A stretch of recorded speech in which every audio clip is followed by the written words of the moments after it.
What's up, guys? Welcome to the channel. My name's Micah, and today we're doing an overall review of our build on the 2001 Dodge Dakota. So we've done a suspension lift, a body lift, different headlights, taillights, the bigger 35-inch tires. All together, it's a killer combo. It totally changes the look of these Dakotas, and it makes them extremely capable. So I'm just gonna kind of go over all the different parts that we put on the truck. I'll have links to them in the description in case you guys want to order those exact same parts for your truck. So without further ado, let's rip into it. Well, so we'll just start at the front here. I'll go over the lights and stuff, and then we'll go over the lifts that we put on and the tires. So for headlights, sorry, they're kind of dirty. You know, there was just some crap on the roads as we were driving here. But we put in these clear lens, kind of black and chrome housing headlights. I've done these on several Dakotas. These are the exact ones that we did on our black Dakota. They come out great. The fit and finish is awesome. They stay sealed. They don't get any fog or any condensation buildup inside of them. They have that clear corner piece to them, the clear bottom. You know, we just have regular halogen bulbs, but man, they're just second to none. And on a white truck with that chrome bumper,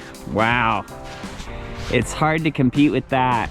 So, and I think those were around $70. It's funny because you get on eBay and you'll see that exact same headlight for $70, and then you'll see a related listing, again, the exact same headlight, it'll be $130 or even more. So watch out for that. They'll even do it to my links, the stuff that I link in the description. You know, I'll link it, it'll be $70. They'll jack the price on it then. So whenever you click into my links, always go into the related items and see if there's the same one that's a little bit cheaper. And then for a taillight, we did kind of like a matching theme with the clear lens, the black housing. So it's an LED taillight. These come with resistor boxes, so they don't give you the hyper blink. So that's super nice. And then I do put in a little LED bulb for the reverse light. So that is just crispy and clear white. But these taillights, they might be $100 or just under that. But man, the fit and finish is just awesome on them. I've used these on like 3 different trucks now, and I think these are the only taillight that I'm gonna get for these Dakotas from here on out. They just work so good, and I've never had a problem with them. Well, and so we did a third brake light that kind of matches the taillights we did, and so this, it just has the LEDs in there. So the center ones are all gonna be red. The 2 on the outside are gonna be white, so that's your cargo lights. I do have a video installing the third brake light, the taillights, the headlights too, if you guys want to see how to do that. It's super easy, super straightforward. Now, we did do a 2-inch suspension lift on this truck as well. So for a 2-inch suspension lift, you can just get the 2-inch blocks for the rear. I'll try and slip you up under there so you can see those. So there you can kind of see our blocks just under the leaf springs. So very easy to put those in. And I have a video on the installation of those. They're the Supreme Suspensions 2-inch blocks for your Dodge Dakota. Now, I just like to do 2 inches on the suspension because you can get 2 inches out of your stock torsion keys cranking those down. Actually, just over 2 inches. I usually get about 2 1/4, 2 1/8, sometimes 2 1/2, depending on where the front end of the truck was sitting when I got it. But so you can just crank your factory torsion keys to get that 2 inches in the front. I don't like to go beyond that for a suspension lift because it puts all of your ball joints at a super aggressive angle. Your CV shafts and stuff as well, if you do over 2 inches on the suspension on these Dakotas. So now that brings us to the body lift that we do on these Dakotas. So for the body lift, I do the 3-inch Performance Accessories body lift. It's a little time consuming, but everything in it is super straightforward. It's very easy. Just your average skill, average Joe is capable of doing a body lift on these trucks. Now, I did make a 90-minute YouTube video of me installing the body lift on this truck that you guys can look up. Performance Accessories does give you written instructions with the body lift. They're awesome. They have pictures detailing every different thing that they're doing. You could definitely do the body lift without watching my video, but I do have some clever tips and tricks that are gonna help you save time and cut a few different corners, so that's kind of a good watch. But if we get under the truck here, you can see all of our body spacers that we put in.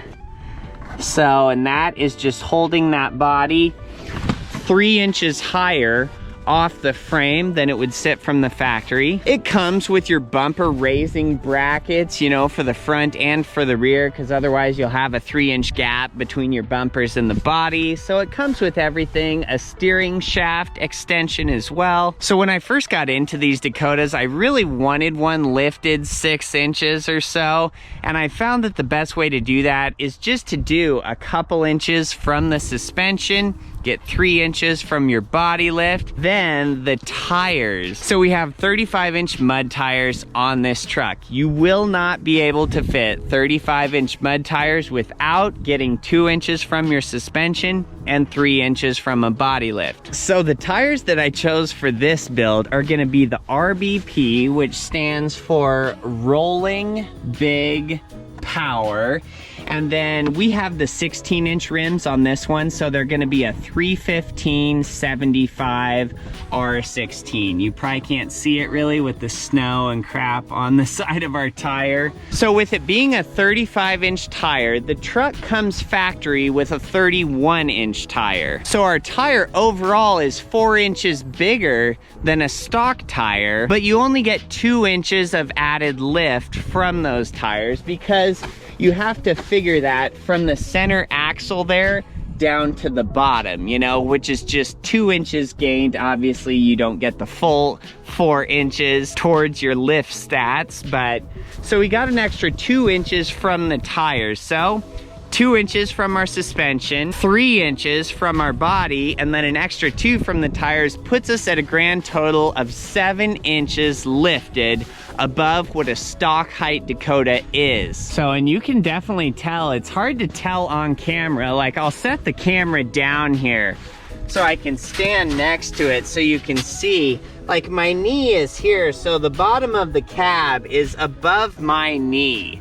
So if that kind of shows you how high this truck actually is, you definitely have to jump in them a little bit to get in. And I don't put any step railings or nothing on them because that would hinder our breakover angle when we're taking it through the trails or off-road. You know, as far as work outside of all those parts we just talked about, the only thing that I've done to the truck is I put new sway bar bushings on it. I typically always do that when I lift a truck because you might not be getting any sound out of the suspension as you're driving around, but as soon as you jack it up, you get everything at a different angle. Sometimes you'll start to get some noise from that suspension. I already had noise before I lifted the truck. When I would go over bumps, it would be a so instantly from that sound, I knew it needed sway bar bushings. I also have a video on YouTube of how to do that on one of these Dodge Dakotas. Look it up if you need that. And then one thing I did after I lifted the truck that I noticed we kind of needed was upper ball joints. So after you lift these trucks, you crank your suspension in the front, you get about 2 inches from it or just over that. Your lower control arm ball joints are at a really good angle. It's nothing to be worried about. The upper control arm to the upper ball joints is a more aggressive angle. So we never got any sound from our factory ball joints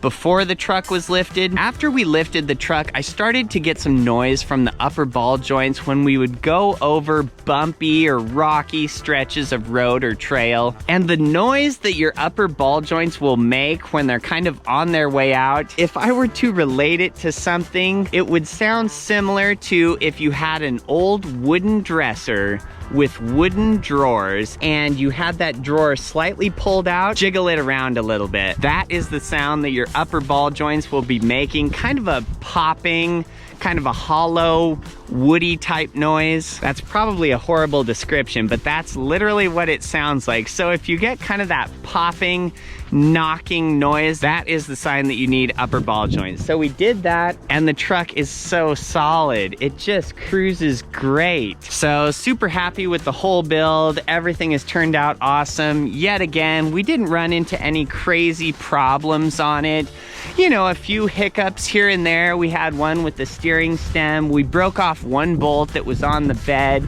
Luckily, you know, it was in the middle. We've got 7 other bolts holding it on. We weren't worried about that. But yeah, the thing is just a beast. It's so awesome. I should just rename my channel the Dakota Guy, because I do love these Dakotas to death. But yeah, let me know if you guys have any questions. Post them in the comments. I try and get back and respond to every single comment. And like I said, all the parts that we put on the truck are going to be in the description below. And we're actually going to be posting this truck for sale. Let me know if it's anything that you guys want to buy. So like the video if this helped you out, subscribe if you want to see more, and until next time, have a wonderful night, guys.